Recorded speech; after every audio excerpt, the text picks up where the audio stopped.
Whether you're just starting your frugal journey or you're a frugal pro, there's always some things that you can do to adjust and improve. Today we're going to talk about some simple frugal habits that you can put into place. Right now our economy is changing. Wealth, money, the markets, the economy, they all change and they all go in cycles. That's why it's really important that right now you need to make sure that you're putting in place some simple frugal habits that will help you to sort of ride the waves of those cycles. I think of a habit as like a railroad track. Once a train gets on a railroad track, it doesn't get off. And habits help us to get on that track and stay on it. Now, if you've tried frugality and you find it restricting or boring or monotonous or just too hard for some reason or another, frugality and you have not become BFFs. It just hasn't been a good fit for you yet. But don't worry about it, because the truth is that frugality can be summed up in a series of simple habits that will help you to either get started or get unstuck. Our first frugal habit is don't waste things. Don't waste things has a huge swath of area that it could take up. It can be something as simple as, people gasp when I say this, adding water to the ketchup bottle to water the ketchup down a little bit so that you can get all of the ketchup out of the bottle. Anybody else with me? We've always done it, and yet sometimes our kids just go, I cannot believe you're watering down the ketchup. Yet, just taking away the fact that, yes, we're watering down ketchup, that is a very simple, very easy frugal habit that will help you to not waste any of the ketchup that is in the ketchup bottle.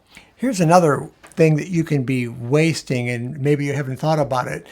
Buying things that you think you need that just sit on a shelf or get put away and never used, because we don't do the due diligence to figure out if we really need that item or not.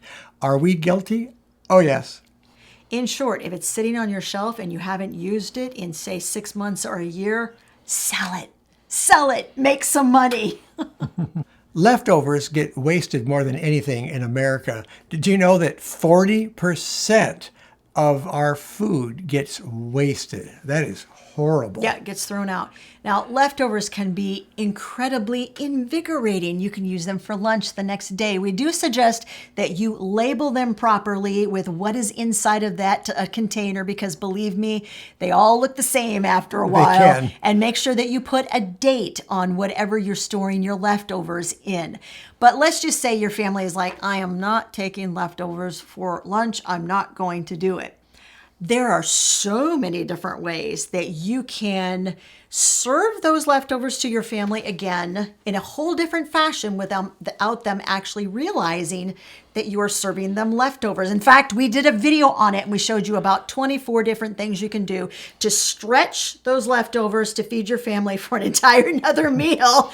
I'm going to make sure that video is linked up above and in the description of this video. You know, I find some foods actually taste better the next day. There you go. Like spaghetti. I think spaghetti Or tastes stew. better. Stew does. Stew, yeah. For sure.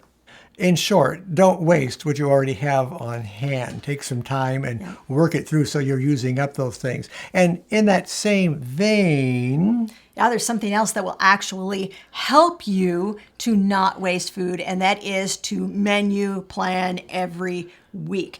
People think this is going to take a long period of time, 30 minutes or less. I give you my word. I have menu planned for years and years, and I hardly take any time doing it. But there is a key thing that we do every week. I'm going to give you the insider secret, guys, on how to do this and have it take a lot less time.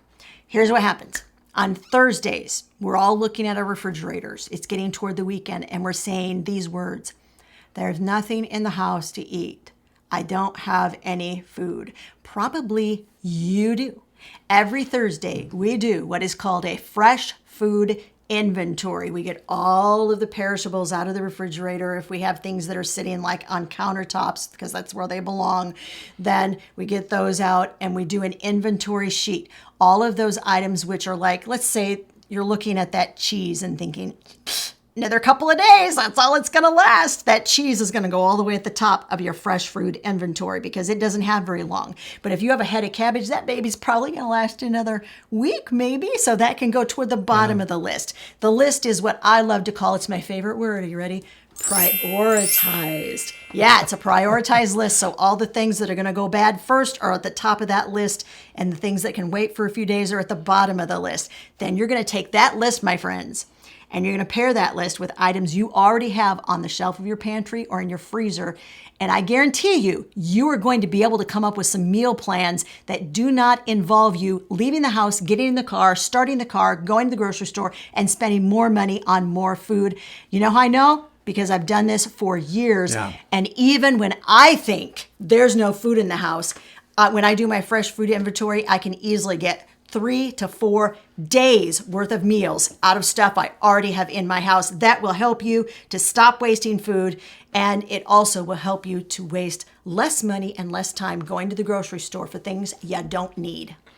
And when it comes to going to the grocery store, we use a Big Four plan. Actually, we talked about it on a recent video when we do go to the store. And this helps us to shop more effectively and efficiently. Yes, if you want to know more about the Big Four and what they are, we're going to make sure that we link that video in the description of this video. It's a fun video. We take you to the store with us and we show you exactly how the Big Four works. If you missed that video, it could be because you're not subscribed. If you're not subscribed, consider subscribing now to get all the content that we put out on Frugal Living. Do us a super big favor, guys. Would you hit the thumbs up, the like button on this video, because that lets YouTube know that you'd like to see more content just like this. Habit number 3, track your spending every day. Here's what happens if you don't track your spending every day, and we speak from experience. You'll go off the tracks? Oh my goodness, you wind up wondering what in the world it was that you spent money on. You're looking at a Menards amount on your checking account statement and going, oh, Menards. What was that? Can't What remember. did we buy at Menards? I don't know. It's been like 8 days ago. The human brain just doesn't store information on what you just bought for any longer than about 24 or 48 hours. Can I tell them what my favorite response is when you ask me, what was that you purchased at Menards 2 weeks ago? I'm not sure what you're going to say. Go ahead. I've slept since then. Yes, it's true. I was like, I thought you were going to tell them something about like what I don't do. I was like, well, that's true. No. I definitely did things wrong. I don't remember. 2 weeks later, I'm not going to probably remember what I spent somewhere. So you do want to write those things down and track what it is. And if you have some receipts, let's just say you're saving receipts in a receipt box, and it doesn't tell you what the item is. When you put the receipt in there just before, write on there what it was you purchased, like a lawnmower, a gas trimmer, or whatever it was that you bought. That way you'll know for sure when it comes to tracking what it was you spent the money on. Here's the most important thing that tracking your expenses daily does for you.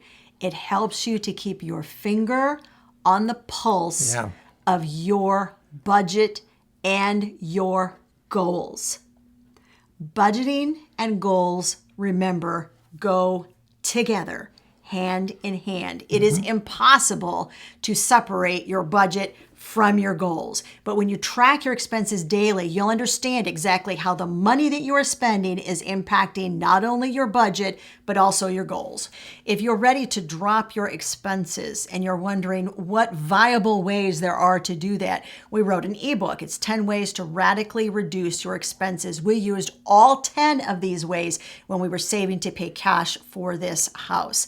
I give you step-by-step instructions in the ebook, and there are also checklists. It's free. Did I mention free? It's a free ebook. You can grab your copy. There'll be a link in the description of this video. The 4th habit is to adopt daily movement. This is very important. Part of just getting out and moving is to clear our heads, remove stress from our lives. It's healthier. It gives us a good chance to just kind of relax a little bit. And then when you go back to doing the daily grind of what you're working on, maybe your budget, you'll be able to be sharper and more focused. Hope likes to go for walks. She'll take 3-hour walks with Dan. I like to go for bike rides. I go for 20, 30, 40-mile rides on the bike. And I just get out. I don't worry about things. I don't think about things that I have to do. There's always this big list of things we have to do, but I just go out and enjoy nature, take some photographs, and enjoy the fresh air. It's very helpful to do. One of the things we always talk about, because oftentimes, we work a long time each week on these videos. Sometimes we just say, you know what? We need a reset. And so we get up, we walk away, he rides his bike, I walk for an hour or so, we come back and we're refreshed. Yeah. And we're like, all right, we're ready to tackle this now. Just a short reset every single day. You will be amazed at how much that will help your mindset so that you can get back into that frugal groove and keep going. And the things that we just talked about don't cost money. I mean, especially if you've already got the materials to do these things, it doesn't cost any money to go out and get a little fresh air and exercise.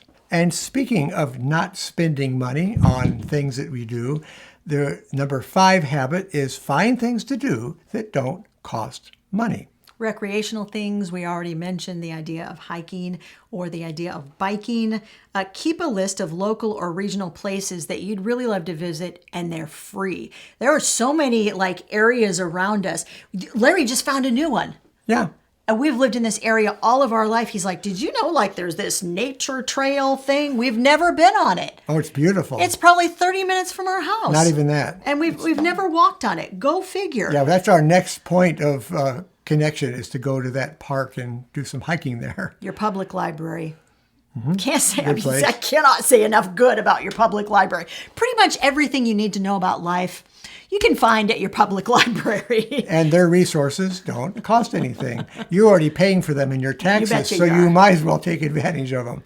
Picnics don't cost any money. You have to eat anyway. Why not go out and eat and enjoy yourself in the outdoors? There you go. That can be your reset too. You could do a picnic and then have a short walk, and you can do both things at once. This next one occurred to me because we just did it last night. We visited some good friends of ours, went over and spent the whole evening with them. Didn't cost us any money, and we had a very enjoyable night. Joe and Tara and their family. We had an awesome time. Play cards or board games. Yeah. Read books. Read books aloud. We did this a lot when the kids were all home and they were young. Read books to them. So much fun to read books aloud. Free concerts. And I'm sure you could add to the list. In fact, add to our list. Tell us in the comments section, what is there to do in your area that you do for free? Have a list on hand, because what happens when you're frugal is you begin to feel like, I can't get out. I can't go anywhere. I can't do anything. I must live like a hermit because I'm not going to spend money. Not true. No. There's so many different things that you can do that are fun and don't cost any money. So bear that in mind. Frugal habit number 6 that we would love to see you adopt right now, and that is to have a plan for getting what you need and spending less money. We like to call this the frugal hierarchy of living. Let us give you an idea. Let's say that you need a new lawnmower. We just came up with that example. How are you going to do that? Well, as a frugal person, first of all, you're going to figure out if you can get it for free. So you're going to let your friends, your family, your neighbors know, hey, I'm looking for a lawnmower. You got an extra lawnmower? People have lawnmowers. My mother just got rid of her lawnmower because she's not mowing her lawn anymore. Do you remember that example that a viewer wrote to us about how they ended up getting a free lawnmower? Now, it was free, but there was some contingency on it. They actually bought a used lawnmower that needed some work done. The husband was handy, was able to repair it. He sold his old lawnmower, and then they did a couple other things to raise some money to make the difference in the price up, and they actually ended up not having to pay anything out of pocket extra for that lawnmower. So a little bit of creativity, you can get things done. Yeah. So the first step on the ladder of frugality when you're looking to buy something is, can I get it for free? Sometimes friends will let you borrow it. Sometimes they'll give it to you for free. Sometimes they'll give it to you for a really great price. Can you rent it? If it's something you're only use once a year, why not look into renting it? Then the frugal person is going to say, wait a minute, I've run through those contingencies.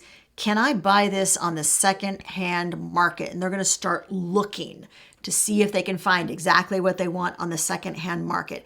And then let's just say you figure out you do have to pay retail. Well, never pay full price. Can we all say it together? That is like the frugal mantra. Ready? Never pay full price. Make sure that you're getting it on sale. There's a sales cycle for many things. You know when the sales cycle is for lawnmowers? At the end of the season. Yeah.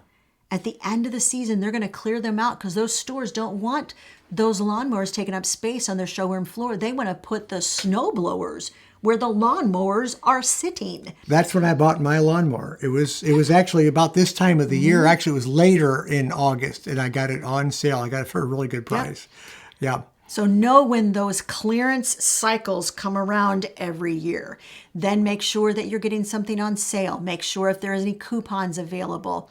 Ask if they will give it to you for less because you are paying cha-ching cash. We have gotten cash discounts many times for the items that we purchase. In fact, a viewer just left a comment. This was a couple of weeks ago and said, hey, thanks for that idea of a cash discount. I did it. And I think they took 8 or 10% off of what they were buying. It was a pretty pricey item too, so it saved them a nice little chunk of change by just asking, if I pay cash, will you give me a discount? There are a lot of ways never to pay retail for what you're buying. Saving money is really all about changing your mindset, which helps you then change your actions. If you want to see a video that we did about how to change those two things to create more frugal habits, we've got it right over there for you. Don't have kids. They make noise and they interrupt videos and they cost a lot of money.